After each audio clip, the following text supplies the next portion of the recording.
everyone, and hope everyone is doing great. Thank you for tuning in, of course, and subscribe if you haven't, and thumbs up if you like the video, and let me know if you have any ideas or thoughts or experiences or questions. I appreciate the feedback. I've learned a lot. That's the whole point of this, is just to share what I know and learn with, and from like-minded people. So it's been great. I wanted to talk about the drones over there in New Jersey. So there's been a lot of drone activity. It's been all over the news along the eastern seaboard, so around Pennsylvania, New Jersey, and New York specifically. And so I was really curious about that. And from what I understand, so I had asked questions about what was going on, right? And to kind of put the proper context around it, I started with, well, all these sightings, are they extraterrestrial? Am I saying that right? Are they ET? Or are they Earth-based? Do they originate from Earth? And the question was, or the answer was, they come from Earth. So all of them, all these recent drone sightings we've seen, and some of them too, some of this footage shows some of them with crazy capabilities. A lot of them just show a typical drone, what we would expect, lights, but there's a variety of shapes, and some of them just disappear. And it's causing confusion amongst the government officials at several different levels, and nobody can agree on what's going on. And which kind of makes sense. I think I have an idea what's going on. So, but that's the important first question to answer, is where are these coming from? They are Earth. They are originating from Earth. Another interesting fact is, actually, before I get too far, so our government, this is what I believe and what I understand, and there's a lot of whistleblowers coming forward, and people like, say, Bob Lazar, who worked on retrieved spacecraft and reverse engineered this stuff decades ago, and we've been doing it decades prior. And people like Stephen Greer, who were part of certain government programs that were involved in this kind of thing. So he said, and he's been saying for years now, that there's this narrative that the U.S. government and other world governments, it's not just the U.S. world government, they're using all this technology that they have learned to create and harness to create a false flag operation, so that as we make our way out into outer space, and as they gradually finally admit to us that not only UFOs but aliens are real, they are trying to create this narrative of fear and that they're bad and they're here to get us, so we unite under a common cause, which kind of makes sense. I mean, I get the idea. I don't agree that the means justify the ends, because what he's saying is that there have been many UFO sightings and abductions stories over the decades, and attacks on people and medical experimentation that were actually the U.S. government testing this sort of technology on one hand, but also on the other hand creating this narrative, so they have these witness accounts and statements, and are kind of weaving this narrative into the Earth, the societal psyche, if you will, over time, as they gradually start to admit to us that alien life is real. And but they're trying to, so in other words, they've been attacking and they've been doing this to Earth people all across the planet, in the U.S. and like parts of South America and all over the place, where they experiment with this technology but use it as a way to say the aliens are bad. And it makes sense, because I know, like, if you think about it, during massive world events, major tragedies have a way of uniting people with a common enemy, and it could be a powerful thing psychologically. So it makes sense that as we make our way into space, they want to do that. So I don't know. That's a very complicated conversation, I think, and I've thought it over, and there's a lot of different angles to look at it from. So we won't get into it too much right now, but I think there's a better way. I think there's a better way. Reason being, just to touch on this, is that the aliens that are in our vicinity, and they've been here for quite some time, they have bases on Earth, underwater, underground, and on the moon too. And they've been observing and watching us for quite some time. Very hands-off. Amazing capabilities militarily, and they've reached certain stages as far as creating matter in post-scarcity.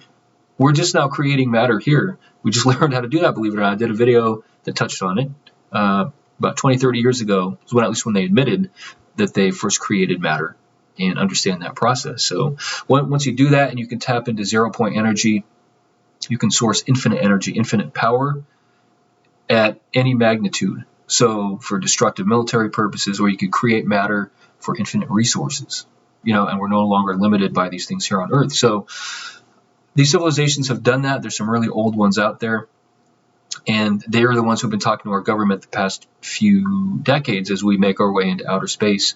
But they explain these things to us, and don't bring your destructive ways into outer space, and don't bring your war and war-like mentality out here. We see it as necessary, I believe, just because we're still so tribal here on Earth. We haven't reached Earth human unity yet. There's just war all over the place and has been for quite some time. And it just makes sense that this would be our warlike approach to approaching something. Even though these civilizations, which we've attacked their ships, that's how we've reverse engineered their technology, like in Roswell. This guy, Stephen Greer, talks about it. So do a lot of other people online as well that talk about this kind of false flag operation that the government's been planning. So many world governments. So that being said, it just makes sense, as humans, that we're just not there peacefully yet. So that would be our unfortunate approach as we begin to encounter these civilizations. But in light of all this, considering their superior technology and our attacking their ships and bringing down ships with their pilots in it, and they say, they haven't attacked us yet. They haven't done anything aggressive. They could have decades or centuries ago. But it's, it's kind of like a good analogy is we still have tribes here in remote locations that communicate to us they want to be left alone, right? And they've killed people. They've actually killed people and stolen stuff who tried to venture into their territory or things like that. And the surrounding governments didn't go in and just eliminate them or wipe them out or anything like that. So it's a rough analogy. So they're very patient with us and hands-off and non-interference as we gradually, make it known to them that, we have capability for space travel now, and we start communicating with them. The other alternative is to do it peacefully, of course. And that's the better narrative, isn't it? But it doesn't sound like that's where we're headed. So either way, I'm sorry, before I get too far off topic. So I did channel, so I tried to ask some questions, and here's what I got. Here's what I found that was interesting. So first of all,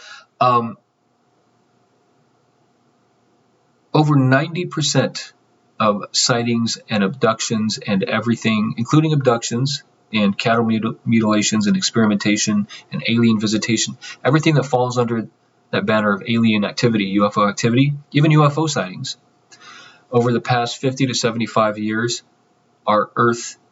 originate from Earth and its governments and the secret corporations and government entities. Remember, not all the politicians are in the know about this sort of thing. So some are, some aren't. But many in the military, some are, some aren't. So, but it's been kept very quiet for quite some time. Anyways, that's a huge, vast majority of ones that come from Earth. So that still leaves 10% interaction with actual alien beings. And they're not all positive, by the way. There are very highly advanced and benevolent species and patient ones that are here and on the moon, for example. But there have been very rare, from what I understand, occasions that other alien civilizations with high levels of technology, but that are more misguided or have different ideologies or whatever that guides them have found their way here and either abducted or taken experimentation or done fly-throughs here that they're not allowed to. So, but that sort of breach in security is rare. Like this other more advanced civilizations are the ones we were talking to, and they try to stop that to the best of their ability. So getting back to the New Jersey drone things, 100% of all the activity in the air is from the government, like the U.S. government. And from what I understand, they have bases underwater too. Aliens do too, by the way.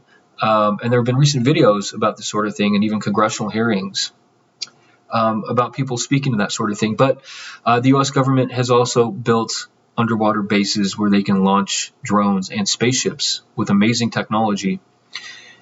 And what we're seeing in the skies, from what I understand, is a mix of people in the know and people that are not in the know. In other words, these secret organizations that are doing flybys to test a couple of things, not only their technology, but people's reaction to it. Not just the civilian population, but the politicians and the world leaders and local leaders and law enforcement and everyone that is not in the know, to kind of see how this plays out so they can kind of measure the human response to this. But what makes part of that tricky is there has been a military response to this. Of course, they're keeping this kind of quiet, but from what I understand, some of the drones have crashed or been brought down by military. There's been jets scrambled and attack choppers that have been following these things, and some have been downed, but they're keeping very quiet about what happened to them. So it's like it's literally just us attacking ourselves and we don't even know it. So they're out there experimenting with these craft for a variety of reasons, and then people that are not in the know are not in the know. Some people say, I don't know what's going on, and other politicians are like, well, it could be Iran, it could be drones from there, which it's not, by the way, from what I understand. So it's all government spaceships and technology, and part of this false flag operation that many people like Stephen Greer are against and trying to fight against. So that's where I'm at with it so far, and I just found that interesting. So if you look at it, what's crazy though is, keep this in mind, like our government's been slowly admitting, and there have been whistleblowers, and some of them are planted whistleblowers for part of this false narrative.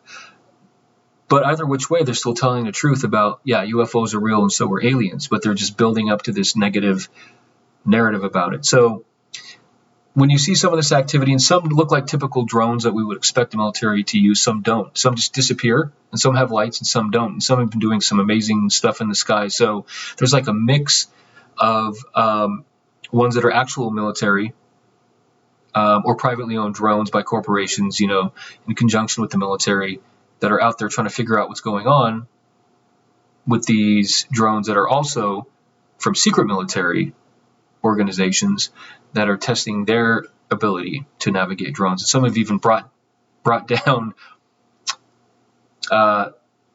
one set of drones has brought down the other, to try to figure out what's going on. So when you see all this amazing activity in the air, and you just think, okay, so could it be aliens? Well, no, but remember, aliens are real. In this case, it's not them. It's just governments experimenting with alien technology, and then the government that does not know what's going on responding to it. So it's really interesting to watch it play out, keeping that context in mind. And that's what I believe is occurring. And it's crazy. I mean, because some leaders, like I was saying, they're like, we don't know what's going on. Some say, oh, it's, you're safe.